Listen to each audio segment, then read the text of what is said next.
Okay, Miami GP is here. F1 sprint has just happened. Here's just going to be a quick highlights for me, and I'm going to pass it over to TC. Let me know your thoughts, and we'll just hash it out from there. So first point that we saw from the opening lap, Lando Norris out. That's just a big shame for McLaren. Then Alonso actually suffered a puncher on the opening lap as well. Then it was a full safety car. Then the race was back on from lap 3. And then in terms of that action, we saw that Sergio went past Ricciardo on the 5th lap for 3rd place, pushed him down to 4th. And then we saw a lot of things happening between Hamilton and K-Mag when it comes to lap 11 for 8th place. But then, Kevin Magnussen, he held it. 10-second lap penalty for Kevin Magnussen on lap 12 for leaving the track. So track limits. Hamilton speeding into the pit lane. In the end, he ended up suffering a 20-second lap penalty, which was a shame for him. But lap 14, Yuki Tsunoda did some bits there, squeezed in between the beef that was happening between Hamilton and K-Mag for 9th place, pushing Hamilton down to 10th. On lap 16, Ricciardo was actually pushing good speed ahead of Sainz for 4th place, which was great to see. Another 10-second penalty for K. Magnussen. Lap 16, track limits again, 20 seconds in total so far. How the race ended up finishing was P1 for Max, P2 for Leclerc, P3 for Perez, and P4 for Ricciardo. Lots of smiles there, but in total, 25-second lap penalty for Kevin Magnussen. Boy, over to you, TC. What do you think of the sprint? Well, let me start by saying, in Danny Rick we trust. The Honey Badger is back. I never thought I'll see this. Danny Rick in points position. Not gonna lie to you, bro. It's good to have you back. Yeah, it's good to be back. But this was a shambles. This was an absolute shambles.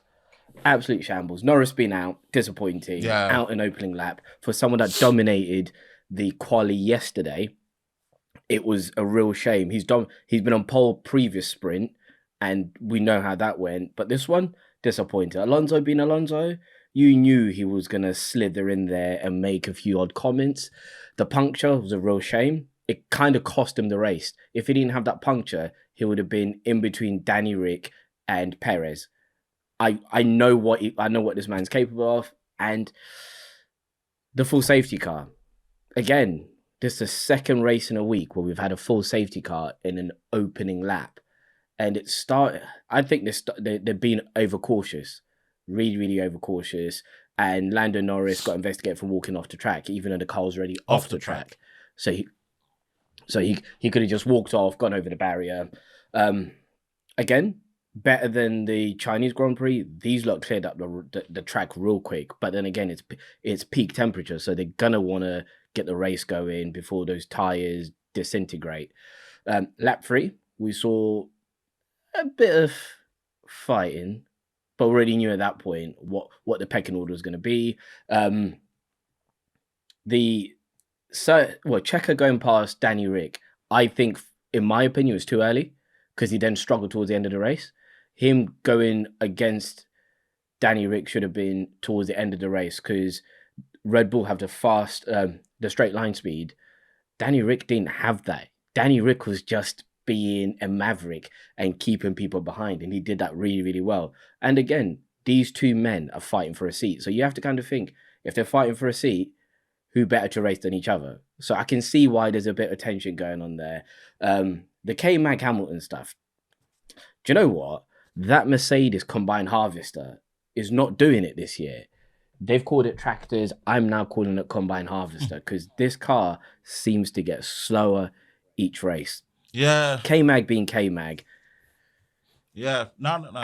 I'm a fan of K-Mag. No. K-Mag's always had balls. He's got balls. He was going for it. I mean, some people say he was going for it a bit too hard, but to be honest, he wasn't going into anyone. He was just trying to race, hold his place. It's a shame, like, track limits is just something that they watch a lot nowadays. So he got penalized for it, but at the end of the day, don't you think it's a bit weird?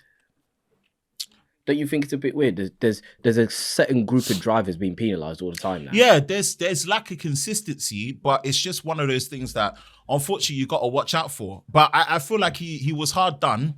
He was hard done. He just put on a good show. He put on a good fight.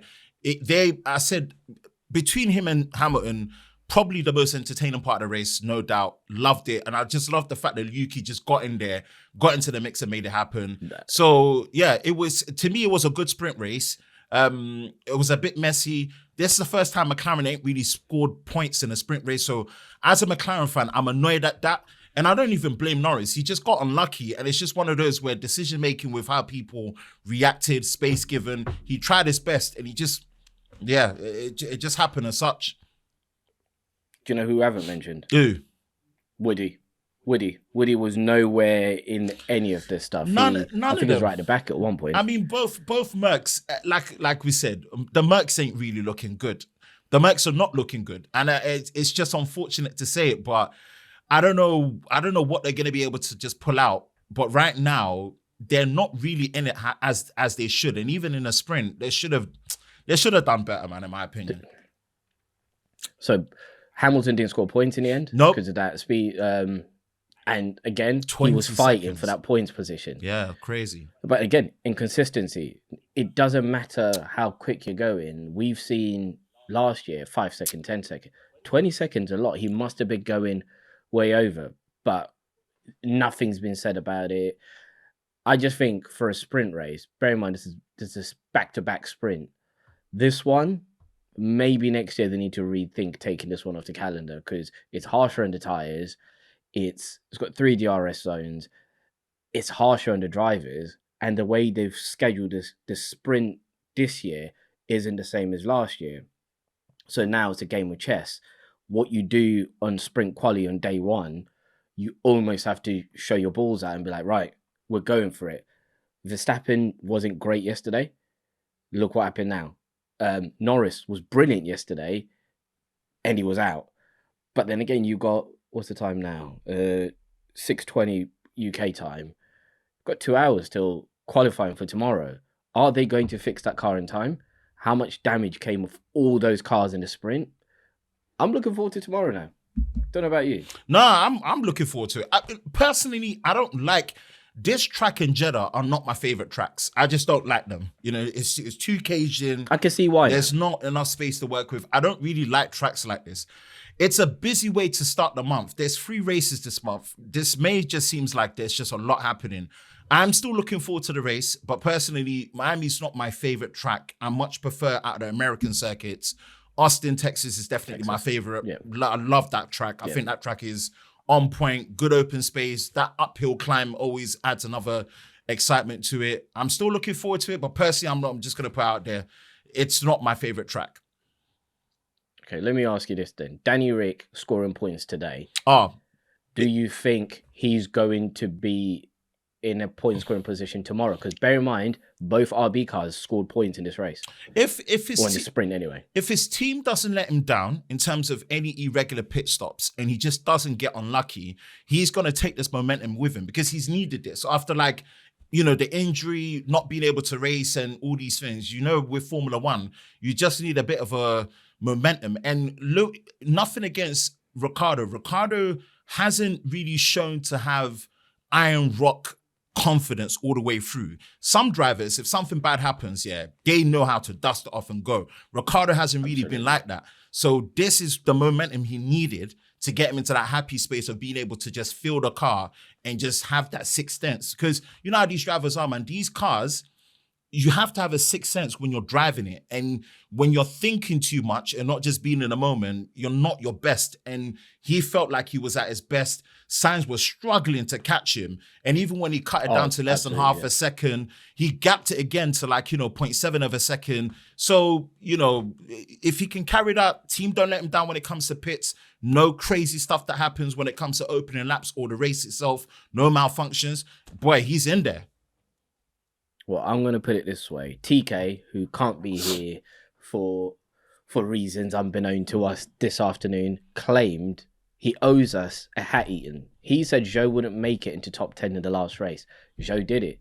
I'm going to put TK on the line here and say Danny Rick's going to score points and TK has to eat another hat. Yeah, definitely. And he's going to turn up in his Red Bull clown suit like he did last time. So TK, wherever you're watching, you owe us a hat eaten. Yeah, I co-sign that. I think to keep it short and sweet with how the sprint is, this is just pretty much just our wrap-up of it, man. And the main crux of it is definitely going to be full GP race for 2024 in Miami.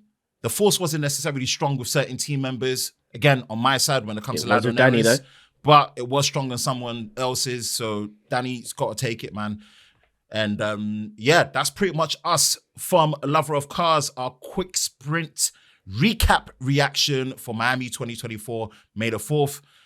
I've been Ben. And I've been TC. And we'll catch you in the next one. Peace.